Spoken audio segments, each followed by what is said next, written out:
தமிழகத்தில் உள்ள கல்லூரிகளில் வட மாநிலத்தவர்களை படிக்க வைக்க வேண்டும் என்ற எண்ணத்தில் உருவாக்கப்பட்டதுதான் நீட் தேர்வு என அமைச்சர் கோவிச்செழியன் குற்றம் சாட்டியுள்ளார். திருச்சி மாவட்டம் மணப்பாறை சட்டமன்ற தொகுதியில் நடைபெற்ற மக்களுடன் முதல்வர் திட்ட நிகழ்ச்சியில் கோரிக்கை மனுக்களை பெற்றுக்கொண்டு நலத்திட்ட உதவிகளை அவர் வழங்கினார். பின்னர் செய்தியாளர்களிடம் பேசிய அவர், விரும்பும் மாநிலங்கள் மட்டும் நீட் தேர்வை நடத்தலாம் என்ற நிலையை தமிழ்நாடு அரசு உருவாக்கும் என்று தெரிவித்தார். தமிழகத்தில் இருக்கக்கூடிய கல்லூரிகளில், தமிழக அரசு கொண்டு வந்த கல்லூரிகளில் வடநாட்டுக்காரர்களை படிக்க வைக்க வேண்டும் என்ற எண்ணத்தில் உருவாக்கப்பட்ட ஒரு வடவாதிக்க செயல்தான் நீட் தேர்வு. அது ரத்து செய்யப்பட வேண்டும். சட்டமன்ற போராட்டத்தை நடத்தியிருக்கிறோம், மக்கள் மன்ற போராட்டத்தை நடத்தியிருக்கிறோம், நீதிமன்ற போராட்டத்தையும் நடத்தி எந்தெந்த மாநிலங்கள் விரும்புகிறதோ அவைகளுக்கு மட்டும் நீட் தேர்வு என்ற சொல்லுகிற சூழ்நிலையும் தமிழ்நாடு அரசு உருவாக்கும்.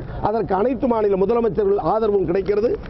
ஐஐடி, என்ஐடி, ஐஐஐடி போன்ற உயர்கல்வி நிறுவனங்களில் கடந்த 3 ஆண்டுகளில் நடந்த மாணவர் சேர்க்கையில் தமிழ்நாடு மிகவும் பின்தங்கியுள்ள அதிர்ச்சி தகவல் வெளியாகியுள்ளது. ஐஐடியில் கடந்த 3 ஆண்டுகளில் ராஜஸ்தான் மாநில மாணவர்களே அதிக எண்ணிக்கையில் சேர்ந்துள்ளனர். அடுத்த நிலையில் தெலுங்கானா, மகாராஷ்டிரா, ஆந்திரா, உத்தரப்பிரதேசம் ஆகிய மாநிலங்கள் உள்ளன. இதில் தமிழகம் 13வது இடத்தில் உள்ளது. என்ஐடி, ஐஐடி போன்ற கல்வி நிறுவனங்களிலும் தமிழகம் 13வது இடத்தில் உள்ளது. இது தொடர்பாக தமிழக ஆசிரியர்களிடையே விழிப்புணர்வை ஏற்படுத்த வேண்டும் என்று கல்வியாளர்கள் தெரிவிக்கின்றனர்.